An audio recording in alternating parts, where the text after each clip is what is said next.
saying that you did not mean to suggest that Megyn Kelly was having her period. You were saying... Of course I did, Jake. Who would say that? Hey, Jake, I went to the Wharton School of Finance. I was an excellent student. I'm a smart person. I built a tremendous company. I had a show called The Apprentice that NBC desperately wanted me to do another season. I'm familiar with your work, sir. Okay, I do all this stuff. Do you think I'd make a stupid statement like that? Who would make a statement like that?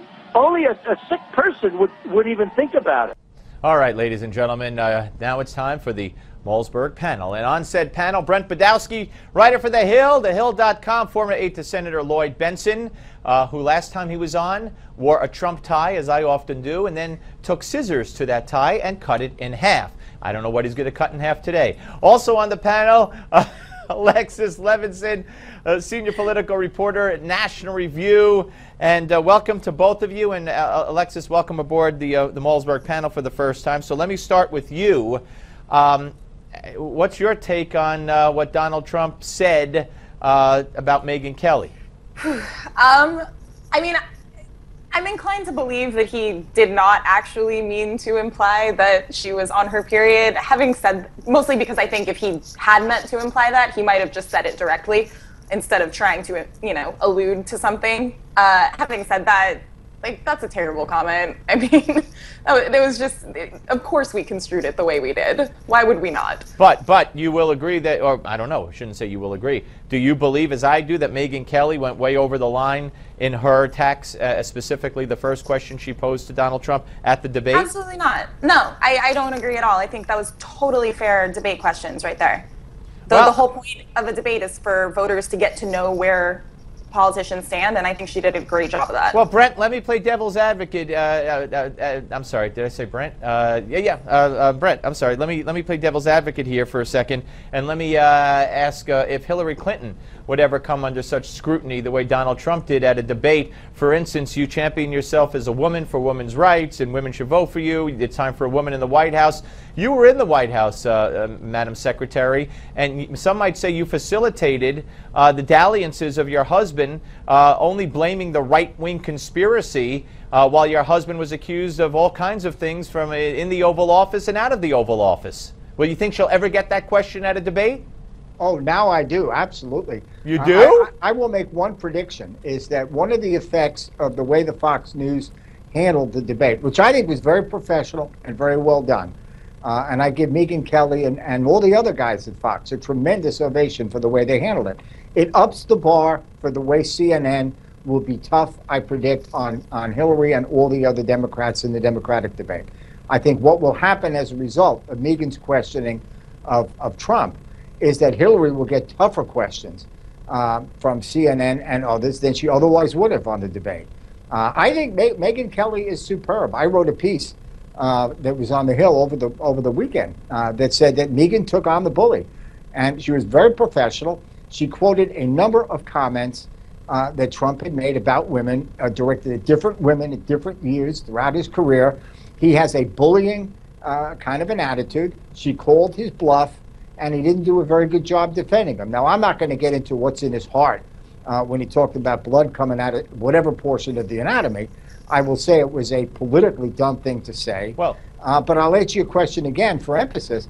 What will happen now when the other debates is all the candidates, including Hillary, including Democrats, including future Republican candidates in Republican debates, that Fox has upped the bar on the toughness that I think all reporters will show to all candidates. Well, Alexis, I want to ask you if you agree with that, but first I want to say Megyn Kelly was not quoting things he said throughout his career. In other words, there wasn't a litany. There was some words, and one of the examples she brought up about on your knees, this woman would look good on her knees, that woman came forward and said she had no problem with it. It was a joke. So, you know, Megyn Kelly far from documented a pattern throughout his career, as you, with all due respect, as you just presented it. You're wrong. She quoted 5 or 6 separate comments. Words. We don't know if those are separate issues or one issue. A lot of women find them insulting. Okay, but it could have been to one. It could have been to one woman. And you should take responsibility. Me. It wasn't an isolated quote. Brent, it could have been to one. Of things that he had said, quoting his own words against him. It could have been to one woman. We don't know how many women. Brent, you presented it as things he has said throughout his career to many women. These were a we number don't of know comments that. he made. We don't know that. It could have been to one woman. Alexis, no. Donald Trump admitted when Megyn said it wasn't just Rosie. Right, O'Donnell, it wasn't but just was other Rosie, ones. so it could have been one more. That's Why are you hardly throughout defending his this? career. My goodness, shame on you for defending this stuff. I'm standing up for the women of America. You know what? Like Hillary does. Brent, if you could cast the first stone and say that you've never said anything in the privacy of your home or whatever, or to business or something that you wouldn't want to get out, then I applaud you. But I think we all have skeletons in our closet. We're coming back, I'm not running and for Alexis will get first crack. Don't go away. All right, folks, and we want your feedback. Let us know what you think of today's show, maybe this very discussion, the one we just had. Log on to newsmaxtv.com/comments. That's newsmaxtv.com/comments and have your voice heard. We're coming back.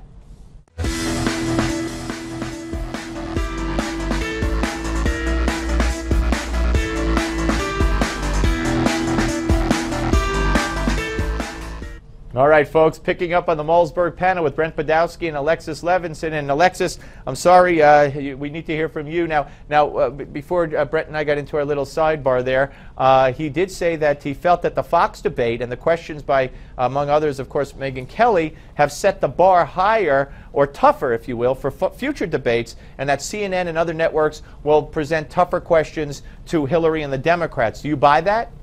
I do buy that. I mean, if nothing else, that was a ratings bonanza for Fox. I mean, when was the last time that many people watched a primary debate? That was insane. So, it's in the network's best interest to pose those kind of questions and make it that interesting. But also, it's going to look pretty pathetic if they don't now.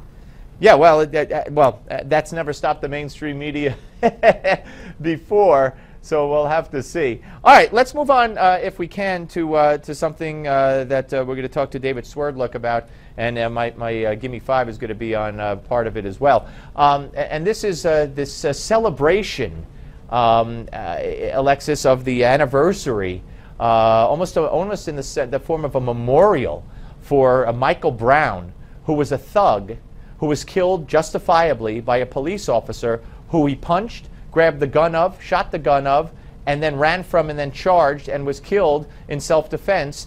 And the media and celebrating it as if it were, something to be honored. I mean, I don't think anyone. We had the adjudication. There were no charges filed, but obviously no one quite actually knows what happens there. So. Well, no. Everybody knows what happened. Everybody knows what happened. The witnesses who came forward and told the truth were all consistent. It was the liars who said, hands up, don't shoot. The Justice Department and the grand jury both came to the same conclusion, that exactly what I said happened, which was exactly what Darren Wilson said happened. That he was punched, Brown grabbed the gun went off, Brown ran, Brown turned and charged, he was told to stop and he didn't. That's what happened.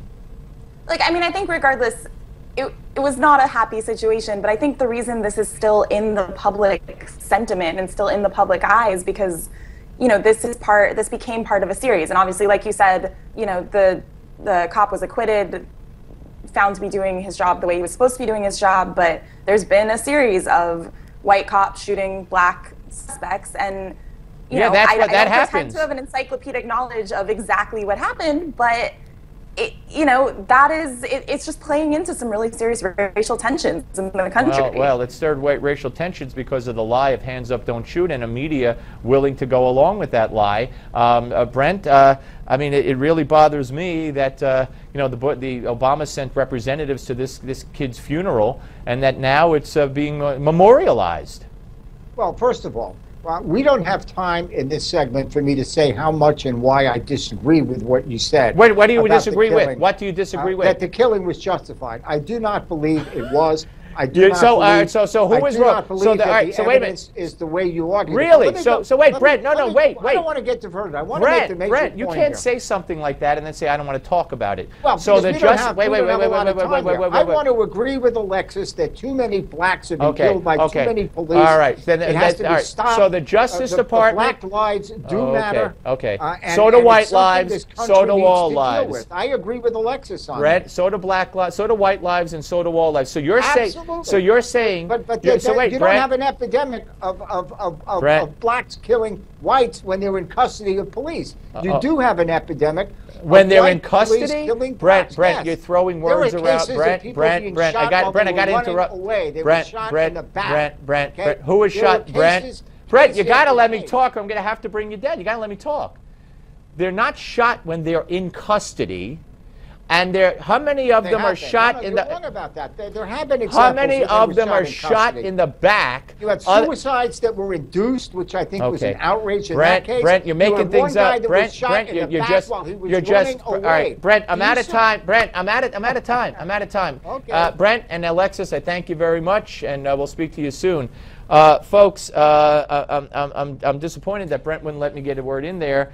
And I think he misrepresented what's going on in this country, and that's part of the problem. The leftist media has perpetuated this myth. For Brent Budowsky to sit there and say, I don't agree with the facts, well, you know what? The grand jury found it, and Eric Holder's Justice Department found it. They also found that witnesses who wanted to tell the truth were scared to death for their lives. So, I mean, there's no dispute in this case. The facts are the facts. We have to move on, or I would keep going on. Folks, as Donald Trump continues to surge in the polls, you know that great hat he wears, his cap that says that says "Make America Great Again," right? Now you can get your very own "Make America Great Again" cap. It's a $25 value, free. With this offer, just pay shipping and handling. You go to newsmax.com/TrumpCap or call 1-800-485-4350. That's newsmax.com/TrumpCap. Get your cap today. Up next, David Swerdlick. Don't go away.